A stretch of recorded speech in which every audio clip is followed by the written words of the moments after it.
Welcome to Was on Wire. Today we're talking about Ka Siong's critique of the Malaysia-US Reciprocal Trade Agreement. So this new trade agreement between Malaysia and the U.S., it's really stirred things up here in Kuala Lumpur. Signed recently, and almost right away, Ka Siong came out swinging against it. Yeah, he's basically arguing it's, well, fundamentally flawed, sacrificing our national interest, he says, for not much gain. It's a pretty serious charge. It is. In And it that. goes beyond just, dollars and cents or ringgit in this case. It touches on sovereignty. Hmm. So what we want to do today is really look closely at the key parts of this agreement that are drawing fire, Right. focusing on how, from his perspective, this deal might limit Malaysia's own economic planning, dictate tech choices, and even undermine our ability to regulate things independently. We're looking at his view that it's basically an unequal treaty. Okay, so if sovereignty is the big word here, Article 5.1 seems like the place to start. Ka Siong made a comparison that really caught my eye.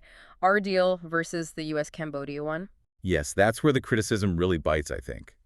Because the U.S. deal with Cambodia, it actually has this explicit safeguard built in. A safeguard. How so?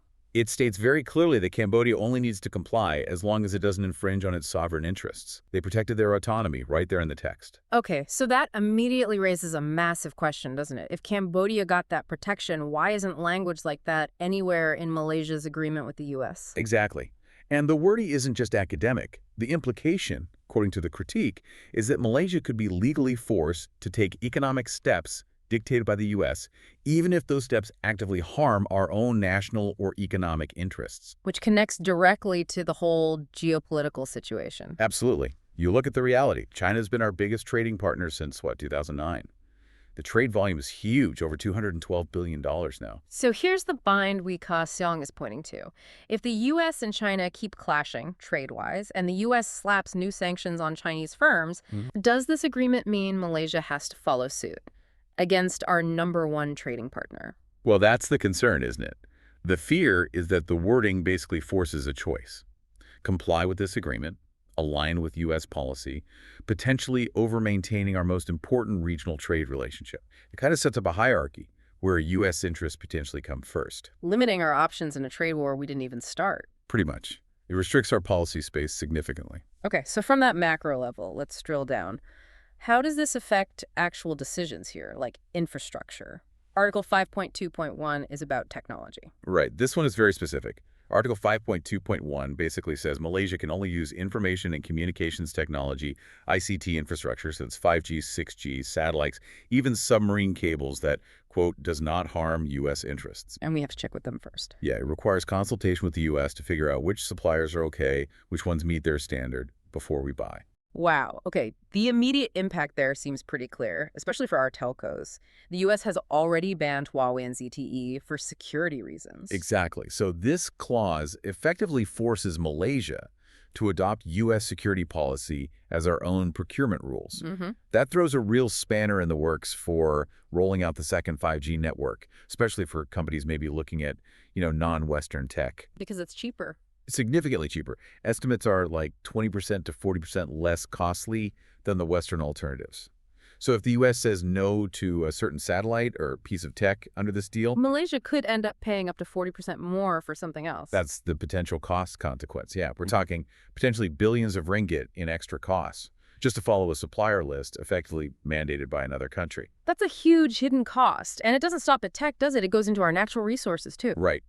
The agreement says Malaysia has to get rid of export restrictions or quotas on important minerals and resources that are heading to the U.S. So what's the worry there?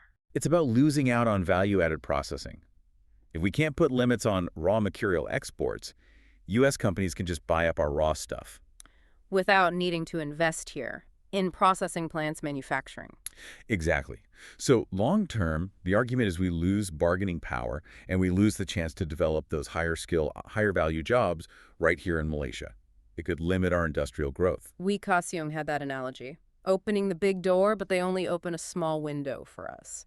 Yeah, let's look at the money they say we'll gain. The government talked about, roughly 22 billion ringgit in tariff exemptions, about a 19% exemption rate. Okay, 22 billion ringgit sounds like a lot. It does. But then you dig a bit deeper.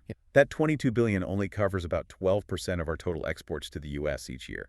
The total is around 75 billion ringgit. So it's only a small slice. And what kind of goods are we talking about? Mostly specific things, raw commodities like bananas, cocoa, palm oil, and some medicines.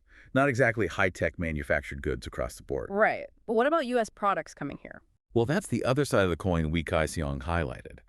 Apparently, 65% to maybe even 90% of U.S. products get priority, easier access to the Malaysian market under this deal. So a much wider door for them. That's the perception. And the economists he mentioned, they estimate the actual net benefit for our exports might only be around $1 billion. That's tiny, like 0.2% of our GDP. That's a huge difference from the initial figure. It is, and that gap really fuels the whole unequal treaty narrative. Okay, beyond the trade numbers, there's this other really concerning part about standards: food and medicine. Yeah, this one definitely raises red flags for people. The agreement apparently mandates that our own regulatory bodies, like the National Pharmaceutical Regulatory Agency, the Medical Device Authority, they have to accept products approved by the U.S. Food and Drug Administration. Including GMOs, genetically modified foods? Yes, including those. And the key part is, apparently, without the right for our agencies to re-examine them or reject them based on our own standards or concerns. Wait, so if the US FDA approves something, we just have to let it in, even if our own bodies might have safety concerns? That seems to be the implication, according to the critique. It raises serious questions about food safety, pharmaceutical standards. Are we potentially forced to accept things wholesale, even if domestic concerns pop up later? It feels like surrendering judgment on safety. That seems incredibly risky, and it extends to the digital world, too. Apparently so. The agreement restricts Malaysia from putting on digital taxes. And it also says we can't limit cross-border data flows. Okay, who does that benefit most? Well, the argument is it disproportionately benefits the huge U.S. tech companies. They love unrestricted data movement and generally aren't keen on local digital taxes in markets they operate in. And it limits our ability to, make our own digital policies. Exactly. Policies may be aimed at protecting Malaysian users or helping smaller local tech businesses get off the ground. It shrinks our policy space in the digital economy quite significantly. Okay, and then there's Article 6.2. This one targets our own government-linked companies, right?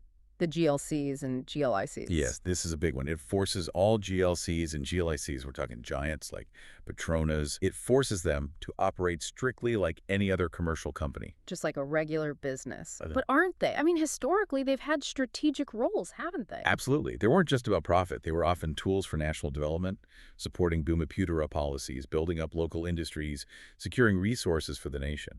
So what does Article 6.2 do to that role? According to Ka Siong's critique, it essentially strips that strategic function away. If these companies try to, say, prioritize or give favor to local Malaysian firms, they could actually be penalized under this agreement for not acting purely commercially. So they lose their ability to act strategically for national goals. That's the fear. They're forced onto a level playing field, which sounds fair, but it removes a major lever the government has used for decades to shape the economy and support local players. Wow.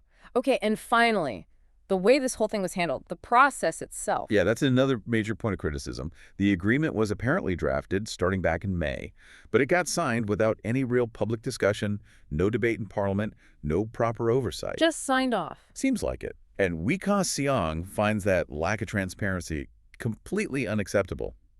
He says, look, he supports international trade, but not like this. Not surrendering national decision-making power through an unbalanced deal cooked up behind closed doors. Denying Parliament and the public a chance to even look at what was being given away. That's his view, yes. So when you put all these pieces together, the potential mandate to buy pricier tech, giving up control over food safety standards, handcuffing our national strategic companies, it does make you wonder. We want to ask you, the listener, does this feel like a fair, reciprocal deal? Or does it feel more like Ka Siong's analogy? Malaysia opened a really big door, but only got a tiny window back in return. Let us know what you think. Yeah, the core argument really boils down to this. Does the sum of all these clauses prioritize U.S. security needs and economic standards over Malaysia's own ability to regulate itself and plan its economic future?